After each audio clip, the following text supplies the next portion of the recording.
अब ये नौजवान राष्ट्र निर्माण में बड़ी भूमिका निभा रहे हैं। आज भी आप में से कई ने भारतीय रेल में अपने दायित्वों की शुरुआत की है। कई साथी अब देश की सुरक्षा के भी प्रहरी बनेंगे। डाक विभाग में नियुक्त हुए साथी गांव-गांव सरकार की सुविधाओं को पहुंचाएंगे। कुछ साथी हेल्थ फॉर ऑल मिशन के सिपाही होंगे। कई युवा फाइनेंशियल इंक्लूजन के इंजन को और तेज करेंगे और बहुत से साथी भारत के औद्योगिक विकास को नई रफ्तार देंगे। आपके विभाग अलग अलग हैं, लेकिन ध्येय एक है। और वो कौन सा ध्येय? हमें बार बार याद रखना है। एक ही ध्येय है। विभाग कोई भी हो, कार्य कोई भी हो, पद कोई भी हो, इलाका कोई भी हो, एक ही ध्येय, राष्ट्र सेवा।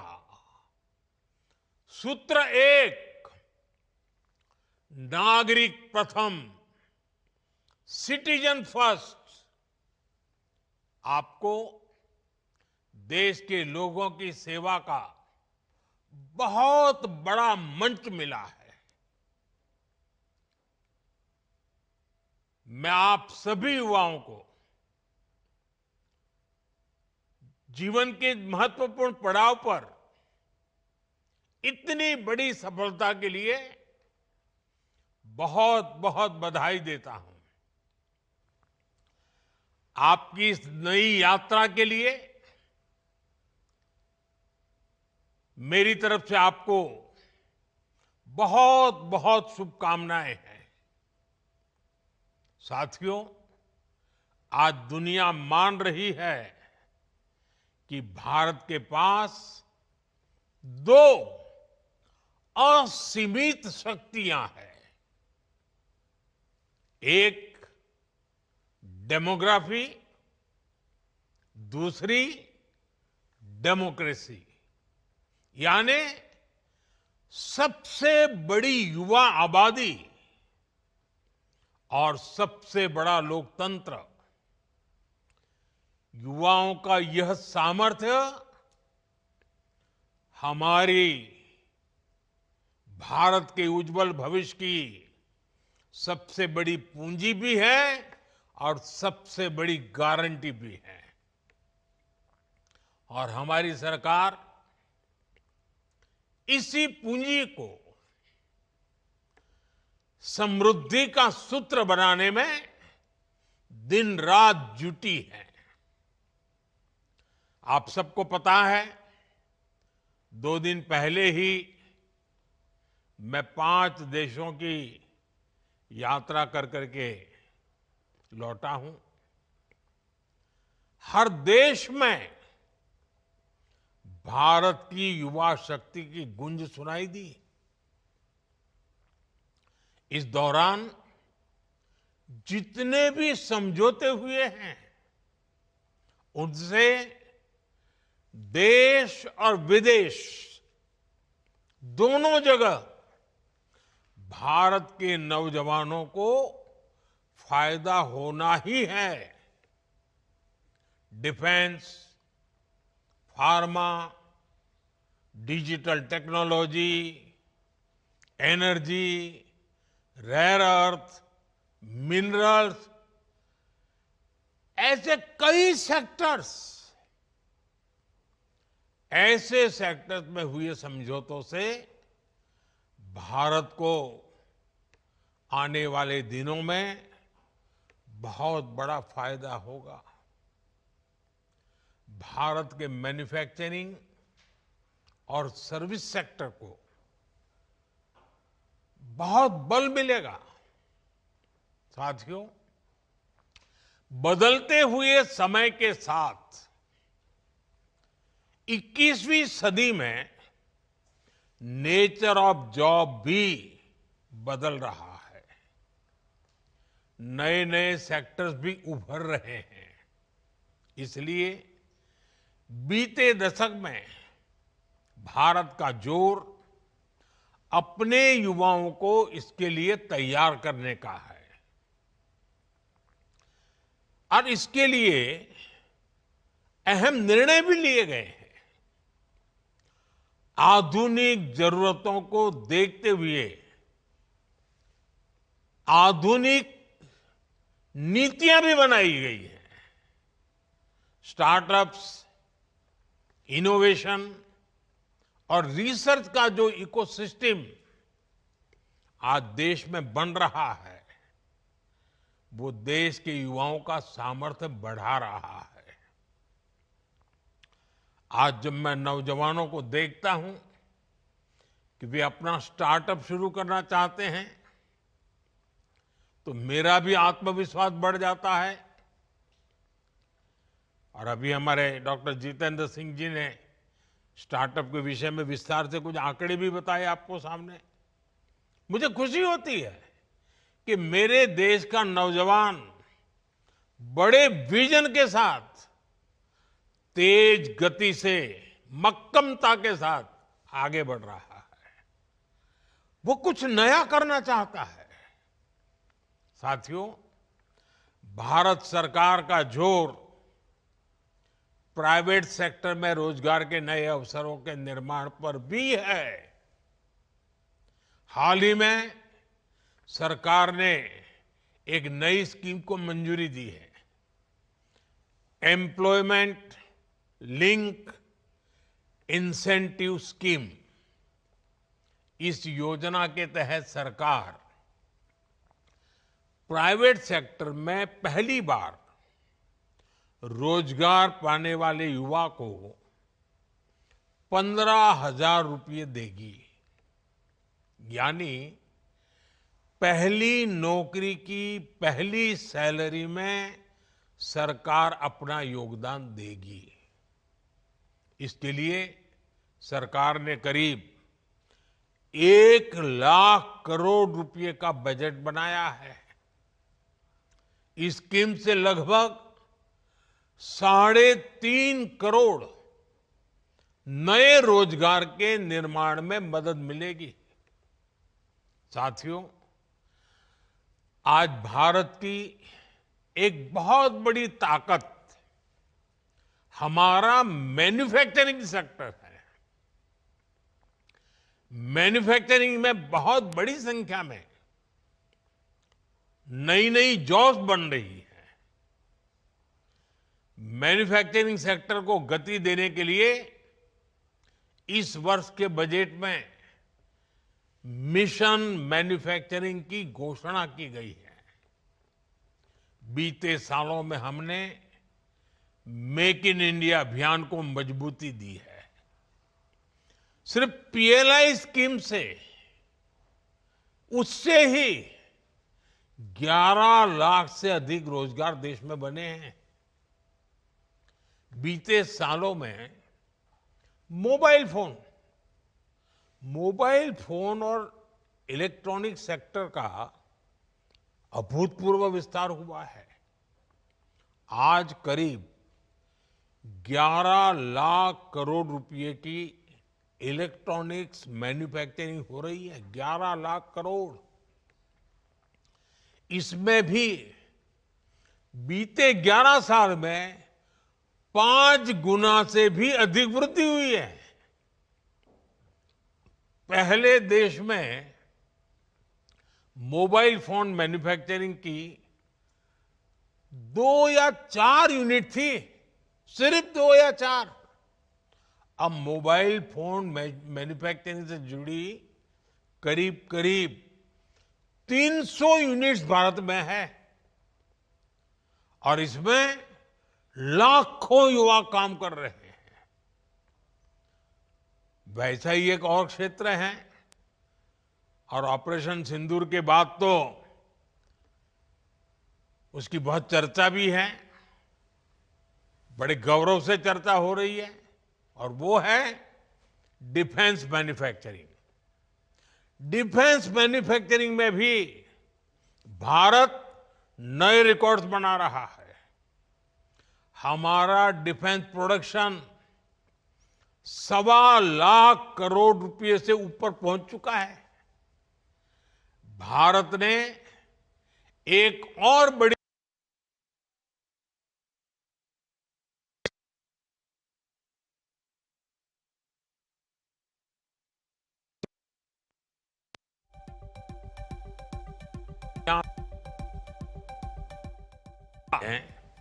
सबसे ज्यादा लोकोमोटिव बनाने वाला देश बन गया है। दुनिया में सबसे ज्यादा लोकोमोटिव हो, रेल कोच हो, मेट्रो कोच हो, आज भारत इनका बड़ी संख्या में दुनिया के कई देशों में एक्सपोर्ट कर रहा है। हमारा ऑटोमोबाइल सेक्टर भी अभूतपूर्व ग्रोथ कर रहा है। बीते 5 साल में ही इस सेक्टर में करीब $40 बिलियन का एफडीआई आया है, यानी नई कंपनियां आई हैं, नई फैक्ट्रियां लगी हैं, नए रोजगार बने हैं, और साथ साथ गाड़ियों की डिमांड भी बहुत बढ़ी है। गाड़ियों की रिकॉर्ड बिक्री हुई है भारत में। अलग अलग सेक्टर्स में देश की ये प्रगति, ये मैन्युफैक्चरिंग के रिकॉर्ड तभी बनते हैं, ऐसे नहीं बनते। ये सब तब संभव होता है जब ज्यादा से ज्यादा नौजवानों को नौकरियां मिल रही हैं, नौजवानों का पसीना लगता है उसमें, उनका दिमाग काम करता है, वो मेहनत करते हैं। देश के नौजवानों ने रोजगार तो पाया है, लेकिन ये कमाल करके भी दिखाया है। अब सरकारी कर्मचारी के तौर पर आपको हर संभव प्रयास करना है कि देश में मैन्युफैक्चरिंग सेक्टर की ये गति निरंतर बढ़ती रहे। जहां भी आपको दायित्व मिले, आप एक प्रोत्साहक के रूप में काम करें, लोगों को एनकरेज करें, रुकावटें दूर करें। जितना ज्यादा आप सरलता लाएंगे, उतनी सुविधा देश में अन्य लोगों को भी बढ़ेगी। साथियों, आज हमारा देश दुनिया की, और कोई भी हिंदुस्तानी बड़े गर्व से कह सकता है, आज हमारा देश दुनिया की तीसरी बड़ी इकोनॉमी बनने की तरफ तेजी से आगे बढ़ रहा है। ये मेरे नौजवानों के पसीने की कमाल है। बीते 11 वर्षों में हर सेक्टर में देश ने प्रगति की है। हाल में इंटरनेशनल लेबर ऑर्गेनाइजेशन आईएलओ की एक बहुत बढ़िया रिपोर्ट आई है, शानदार रिपोर्ट है। इस रिपोर्ट में कहा गया है कि बीते दशक में भारत के 90 करोड़ से अधिक नागरिकों को वेलफेयर स्कीम के दायरे में लाया गया है। एक प्रकार से सोशल सिक्योरिटी के दायरा गिना जाता है। और इन स्कीम्स का फायदा सिर्फ वेलफेयर तक सीमित नहीं है, इससे बहुत बड़ी संख्या में नए रोजगार भी बने हैं। जैसे एक छोटा उदाहरण मैं देता हूं, पीएम आवास योजना। अब ये पीएम आवास योजना के तहत 4 करोड़ नए पक्के घर बन चुके हैं और 3 करोड़ नए घर अभी बनाने की प्रक्रिया चल रही है। इतने घर बन रहे हैं तो इसमें मिस्त्री, लेबर, रॉ मटेरियल से लेकर ट्रांसपोर्ट सेक्टर में छोटी छोटी दुकानदारों के काम, माल ढोने वाले ट्रक के ऑपरेटर्स, आप कल्पना कर सकते हैं कितने सारे जॉब्स क्रिएट हुए हैं। इसमें भी सबसे खुशी की बात है कि ज्यादातर रोजगार हमारे गांव में मिले हैं। उसे गांव छोड़ करके जाना नहीं पड़ रहा है। इसी तरह 12 करोड़ नए टॉयलेट देश में बने हैं। इससे निर्माण के साथ साथ प्लम्बर्स हो, लकड़ी का काम करने वाले लोग हो, जो हमारे विश्वकर्मा समाज के लोग हैं, उनके लिए कितने सारे काम निकले हैं। यही है जो रोजगार का विस्तार भी करते हैं, प्रभाव भी पैदा करते हैं। ऐसे ही आज 10 करोड़ से अधिक नए, मैं जो बात बता रहा हूं नए लोगों की बताता हूं, नए एलपीजी कनेक्शन देश में उज्ज्वला स्कीम के तहत दिए गए हैं।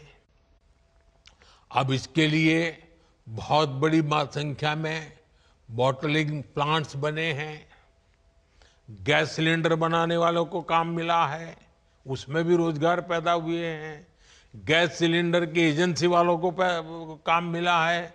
गैस सिलेंडर घर घर पहुंचाने के लिए जो लोग चाहिए उनको नए नए रोजगार मिले हैं।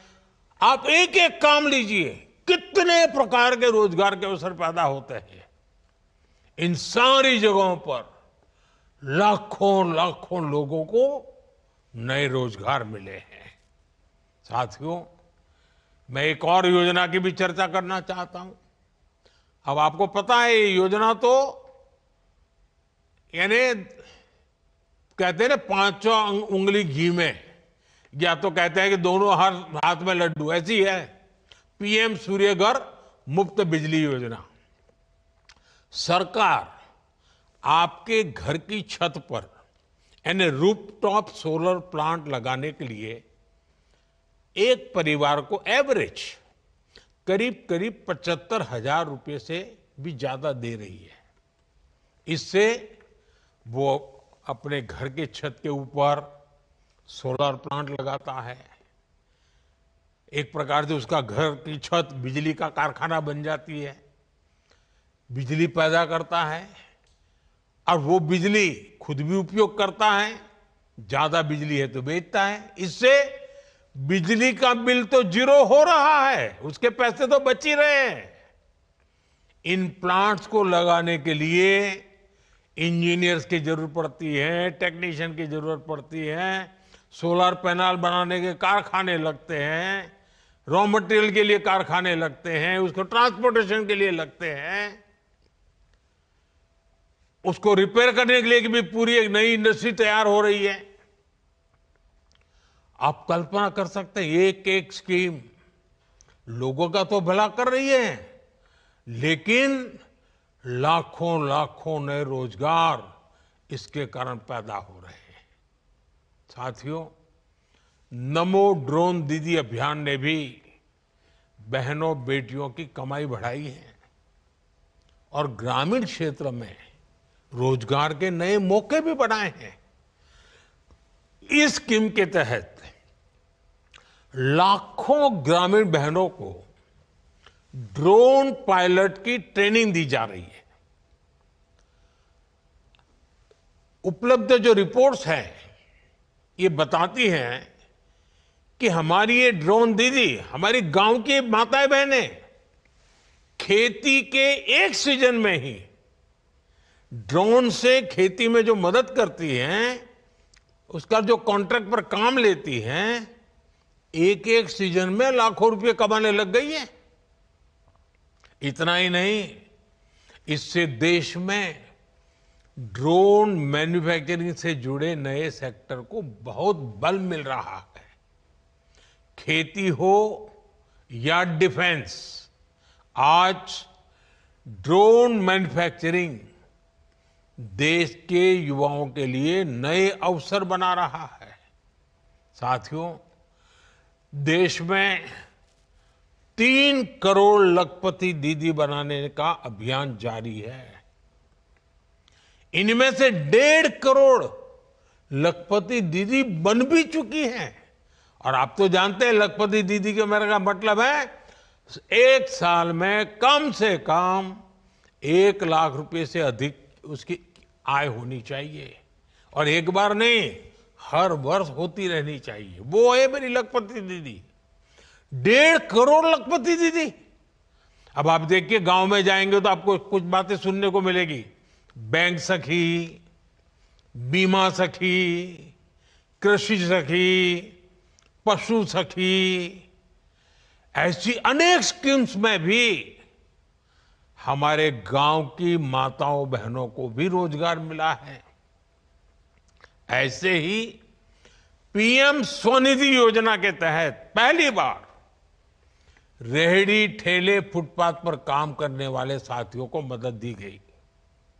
इसके तहत लाखों साथियों को काम मिला है।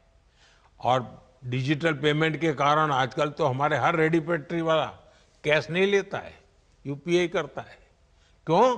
क्योंकि बैंक से उसको तुरंत उसके आगे की रकम मिलती है, बैंक का विश्वास बढ़ जाता है, कोई कागज की उसको जरूरत नहीं पड़ती। यानी एक रेहड़ी पटरी वाला आज विश्वास के साथ, गर्व के साथ आगे बढ़ रहा है। पीएम विश्वकर्मा स्कीम देख लीजिए। इसके तहत हमारे यहां जो पुश्तैनी काम है, परंपरागत काम है, पारिवारिक काम है, उसको आधुनिक बनाना, उसमें नयापन लाना, नई टेक्नोलॉजी लाया, नए नए उसमें साधन लाना, उसमें काम करने वाले कारीगरों, शिल्पियों और सेवादाताओं को ट्रेनिंग दी जा रही है, लोन दी जा रहे हैं, आधुनिक टूल दिए जा रहे हैं। मैं अनगिनत स्कीमें बता सकता हूं। ऐसी कई स्कीम हैं जिनसे गरीबों को लाभ भी हुआ है और नौजवानों को रोजगार भी मिला है। ऐसी अनेक योजनाओं का ही प्रभाव है कि सिर्फ 10 वर्षों में ही 25 करोड़ लोग गरीबी से बाहर निकले हैं। अगर रोजगार न मिलता, अगर परिवार में आय का साधन न होता, तो मेरा गरीब भाई बहन जो 3-3, 4-4 पीढ़ी से गरीबी में जिंदगी गुजार रहा था, जीवन के लिए एक एक दिन काटने के लिए उसको मौत दिखाई देती, इतना डर लगता था।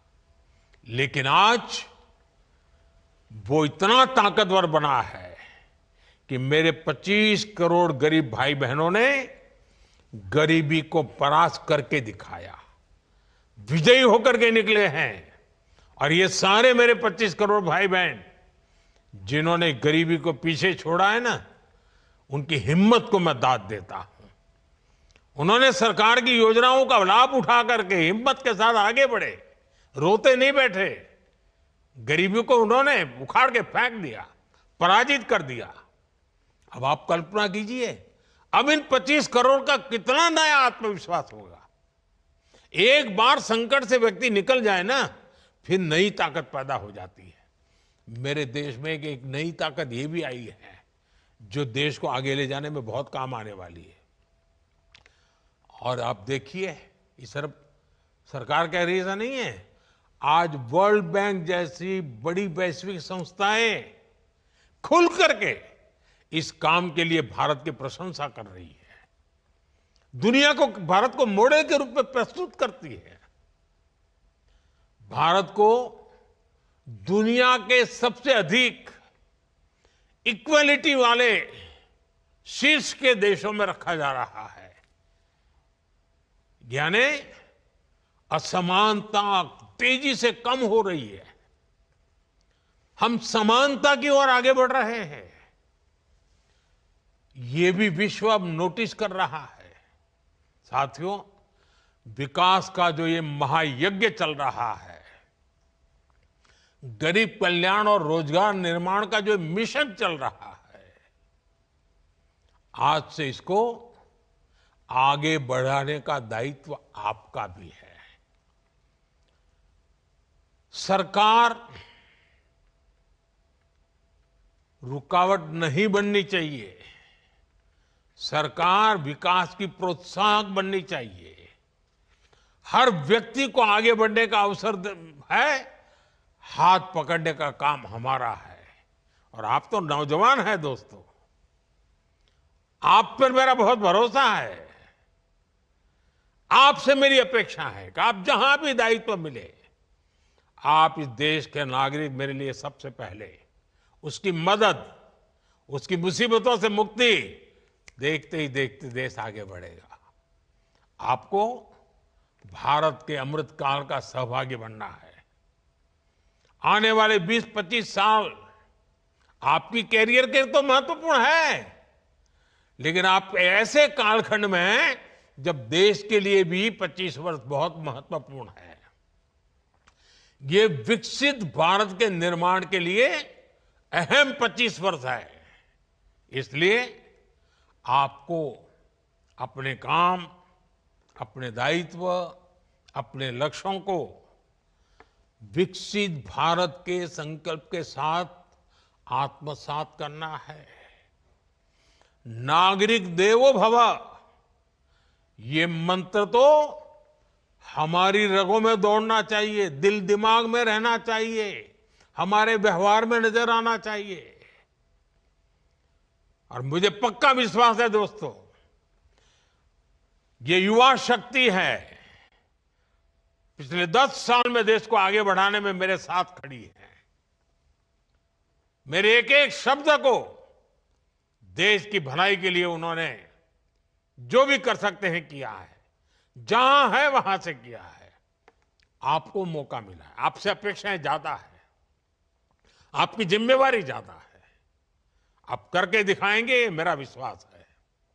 मैं एक बार फिर आपको बहुत बहुत बधाई देता हूं। आपके परिवारजनों को भी मैं बहुत बहुत शुभकामनाएं देता हूं। और आपका परिवार भी उज्जवल भविष्य का अधिकारी है। आप भी जीवन में बहुत प्रगति करें। आई गॉट प्लेटफॉर्म पर जाकर के लगातार अपने आप को अपग्रेड करते ही रहे।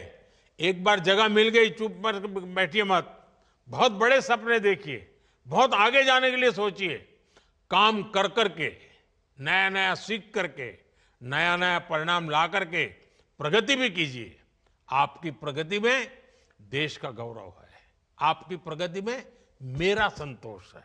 और इसलिए मैं आज, जब आप एक नए जीवन की शुरुआत कर रहे हैं, आपसे बात करने के लिए आया हूं, शुभकामनाएं देने के लिए आया हूं, और बहुत सारे सपनों को पूरा करने के लिए अब आप मेरे एक साथी बन रहे हैं।